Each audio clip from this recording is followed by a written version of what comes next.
எனக்கு ஐப்ரோ ரொம்ப தின்னா இருக்கு, ஐலாஷஸ் கூட ரொம்ப குட்டியா இருக்குன்னு ஃபீல் பண்றீங்கன்னா இந்த வீடியோ உங்களுக்கு தான். சிம்பிள் அண்ட் ஆர்கானிக்கான 6 இன்க்ரீடியன்ட்ஸ் வச்சு ஐலாஷ் அண்ட் ஐப்ரோவில் இருக்க ஹேரை நல்லா திக்காக க்ரோ பண்ண வைக்க ஒரு ப்ராடக்ட் தான் இப்போ ரெடி பண்ண போகிறோம். இதுக்கு தேவையான ingredients castor oil, jojoba oil, almond oil, black seed oil, vitamin E oil and rosemary oil. இதோட மெஷர்மெண்ட்ஸை நான் டிஸ்கிரிப்ஷனில் கொடுத்துருக்கேன்.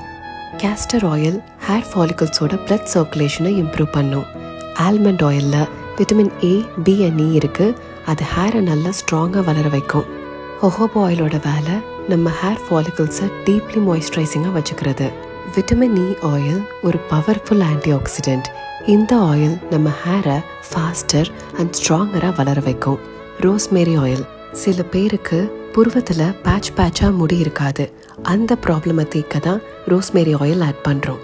பிளாக் சீட் ஆயில் ரொம்ப வீக்காக இருக்க ஹேர் ஃபாலிகல்ஸை ஸ்ட்ரென்தன் பண்ணி ஹேர் தின்னிங்கை ரெடியூஸ் பண்ணும். இந்த காம்பினேஷன் ஆஃப் ஆயில்ஸை நல்லா மிக்ஸ் பண்ணி ஒரு எம்டி மஸ்காரா பாட்டிலில் போட்டு வச்சு daily night before bed eyebrow and eye லேஷஸ்க்கு கன்சிஸ்டண்ட்டாக அப்ளை பண்ணிட்டு வாங்க. 1 மந்த்லேயே நல்ல ரிசல்ட் இருக்கும். இன்க்ரீடியன்ட்ஸோட டீட்டெயில்ஸ் எல்லாம் உங்கள் டிஎம்கே ஸ்ட்ரைட்டாக வரணும்னா லிங்க்னு கமெண்ட் பண்ணுங்கள். And don't forget to give it a try.